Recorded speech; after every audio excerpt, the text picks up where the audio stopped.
বছর ঘুরে প্রতিবারে রমজান মাস আসে, আর আমরা যারা এই রমজান মাসটা পাচ্ছি, যা সুস্থ আছি, সবাই বলি আলহামদুলিল্লাহ। রমজান মাস মানে আল্লাহর দেওয়া একটা রহমতের মাস, বরকতময় মাস। এই মাসে আল্লাহ সবার মনের আশা পূরণ করুক, যার যা মনের আশা আছে এই দোয়াই করি। হাই এভরিওয়ান, আসসালামু আলাইকুম। সবাই কেমন আছেন? আশা করি সবাই খুব ভালো আছে। সবাইকে মাহে রমজানের শুভেচ্ছা জানিয়ে আজকের এই ভিডিওটি শুরু করতেছি। রমজান মাসের আগের দিন এখন মানে সবাই হাঁস খাবে, তাই আমাকে আর কি রান্না করে দিতে হবে। 2টা দেশি হাঁস নিয়ে আসছে, মানে আমার হাজব্যান্ডের অফিস কলিগরা আর কি। এখন রান্না বান্না চালু করে দিয়েছি। দেখুন তো একদম মেখে নিয়েছি, মানে সব কিছু মশলাপাতি দিয়ে রাখছি। এত সুন্দর একটা কালার আসছে, রান্না করলে যারও কত সুন্দর হবে। এখন নতুন কড়াই কিনে নিয়ে আসছি, নতুন কড়াইয়ে আজকে উদ্বোধন করলাম এনাদের জন্য। আশা করছি রান্নাটা ভালো লাগবে, অবশ্য অনেক মজা হয়েছিল।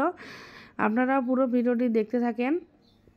এখানে আমার 2টা হাঁস আগে পরিষ্কার করে নিয়েছি, তারপর এখানে লবণ, হলুদ, মরিচের গুঁড়া, ধনিয়ার গুঁড়া, তারপর মনে করেন আদা বাটা, রসুন বাটা, জিরা বাটা, আর নামানোর আগে গরম মশলার গুঁড়া আর জিরার গুঁড়া দিয়ে দেব।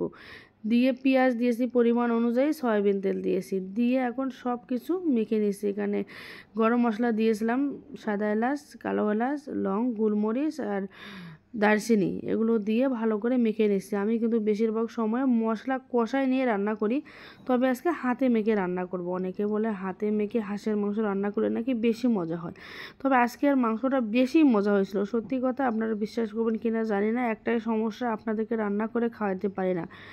সবাই অনেক রান্না পছন্দ করছিল, প্রতিদিনই ভালো হয়, তবে আজকে একটু আনকমন করে রান্না করেছিলাম।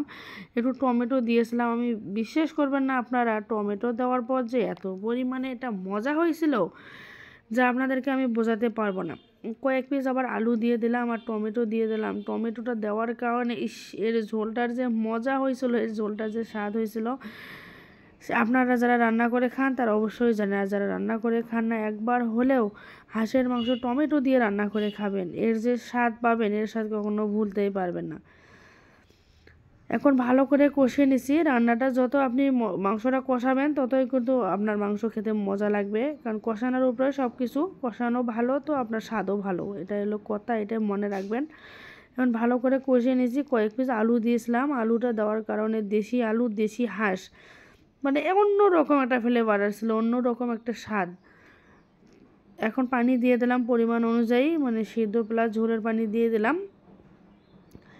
এখন রান্নাটা হওয়ার আগে আগে আমি গরম মশলার গুঁড়া আর জিরার গুঁড়া আর কি দিয়ে তারপর আমি নামিয়ে নেব, কারণ এই মশলাটা দেওয়ার পর যে এত পরিমাণে একটা ঘ্রাণ আসে। আর আমার এই গরম মশলাটা আমি বাসায় বানাই, অনেক ধরনের মশলাপাতি দিয়েই তৈরি করি। ভিডিওটি ভালো লাগে লাইক কমেন্ট শেয়ার করবেন। আল্লাহ হাফেজ।